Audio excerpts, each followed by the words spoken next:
Hello everyone, welcome to Word Processing Tutorial, Lesson 2. We will be covering formatting features of Word 2007 in this lecture. Mainly formatting text, paragraphs, and borders and shading. Many of the formatting options can be found under the Home tab of the ribbon. The ribbon is, as you recall, is separated into different groups. We will look into them in detail. Font group commands. You can use the Home tab for quick formatting, bold, italic, underline buttons, or drop-down menus for font type and size, etc. If you click on the arrow next to the underline button, you will see that there will be more underline options that you can use instead of a solid line. If you click on the dialog box launcher, all formatting options will be found inside these dialog boxes, as well as the ribbon, as you can see. In the font dialog box, as you can see at the top, we have the font group, which is already selected, and we have another tab, which is character spacing. We will talk about both of them. In the font tab, you have some options that are already included in the ribbon. In addition, for example, in the underline style, you have these different options. Plus, if you select one of them, this will also activate for you the option that you can change the color of the underline that you are using. Plus, the effects right in the middle: small caps, all caps, shadow, outline, emboss. As you can see on the preview screen at the bottom of the dialog box, will also display for you the effects of the selections that you are making. Let's go on to character spacing. Character spacing will allow you to choose the spacing option, which is by default the normal, but if you click on the arrow next to it, you will see that it can be expanded, and you can indicate by how many points that you would like to expand it. As you see again, as usual in all the dialog boxes that will appear in front of you, in the preview screen, you will be able to see the effect of the selection that you have made. The text that you have written or applying this command to can be expanded, or vice versa, it can be condensed by, again, with this many points that you change by clicking on the scroll bar arrows. Or you can type directly over it if you wish to do so. And expand it, and you will see in the preview screen how it looks like. You can change the position. It can be raised or lowered relative to the line you're typing, like a subscript or a superscript, but the text involved will be made up of many characters.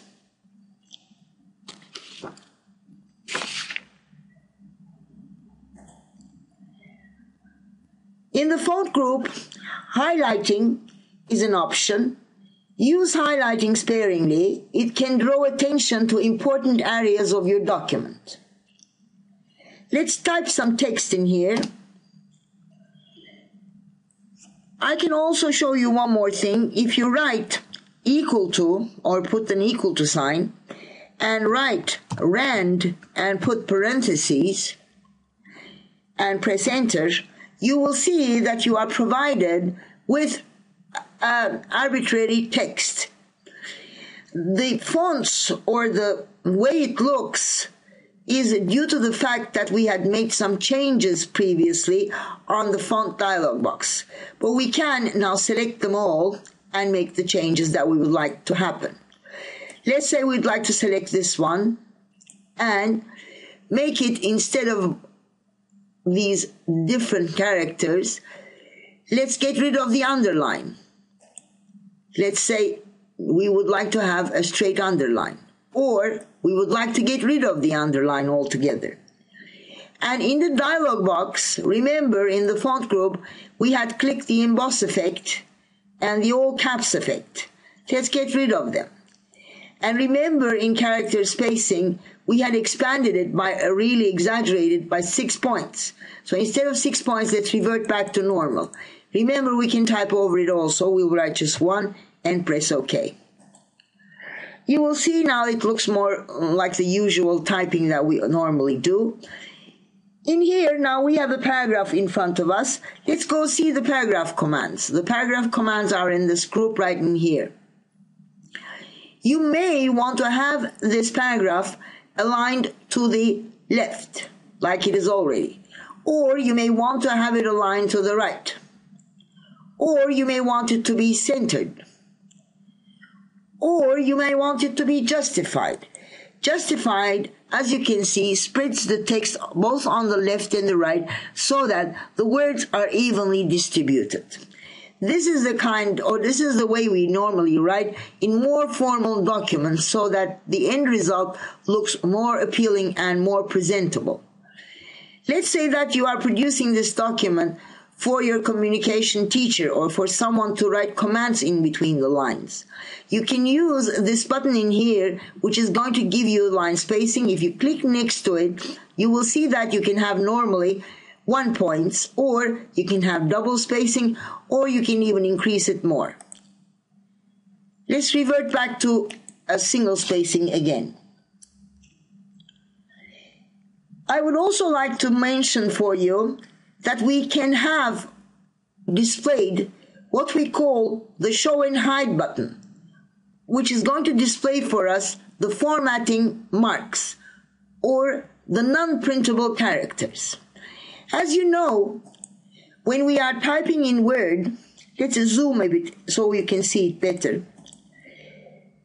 As you know, when we are typing in Word, or if you don't know, just make a good note of it and don't forget it. When the end of the line comes, Word, for example, let's keep writing in here something that we just doesn't make any sense.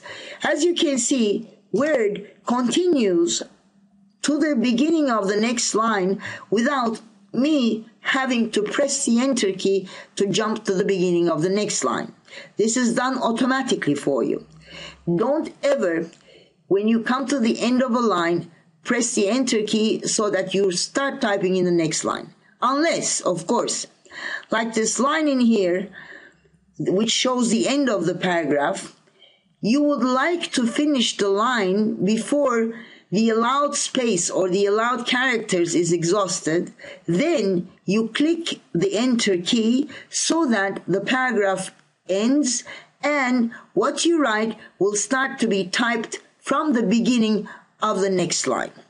Let's select this next paragraph and change the color of the text.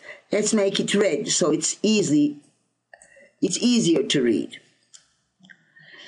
And let's also go ahead and highlight this.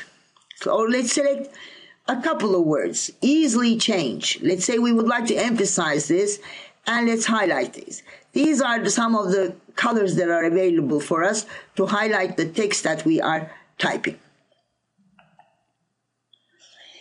Okay, to come back to the formatting marks again, there are several formatting marks that tells to the computer, like this one, the end of paragraph, which never get printed, but it tells to the computer how to print and how to change the features of your document. Okay, we talked about alignments. We can also talk about indents. Let's say that this next paragraph that we are using, let's get rid of the underline so it's more clear to see.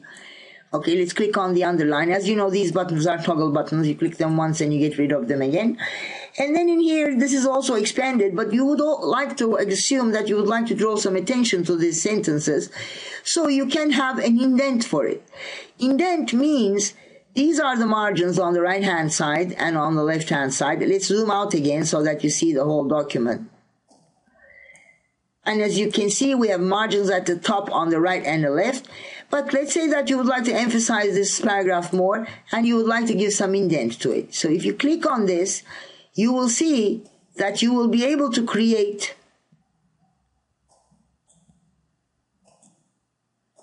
some indent to it. Let's say you would also like to have an indent on the right hand side, let's go ahead and click the paragraph dialog box. As you can see in here, you have at the middle left and right indents. The left indent is 2.5 centimeters.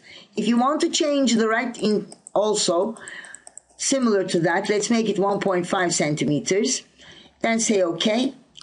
This is what will happen. As you can see on the right hand side, there is a ladder-like look when none of the lines are aligned, in a vertical way. So if you would like to change this, make your selection again, go to the alignment option and click the justify. After we have done this, it is possible to give shading on the background or put borders around it. Let's say we would like to put some borders around it. Let's select this paragraph once again. And on the second line on the right hand side in the paragraph group, there's this option which is going to allow you to put borders. You can either select the available options from this drop down menu, like we can have a bottom border, or we can have a top border, or we can have all borders, or you can actually go to borders and shading, and in this option you will see on the preview screen what kind of a border you have placed. Let's select the box border, and more also we would be able to select the style of the frame that we are using. Let's say we would like to have double lines, and then we would like to change the color also. Let's make it a blue color, and we can change the width of the border that we are using. Let's make it 1.5 point width. And sometimes when you put borders around certain text, and as you can see it's applied to a paragraph, you have other choices. You can apply only to text, meaning that you select a couple of words from the line and apply the border only to that, not to the whole paragraph.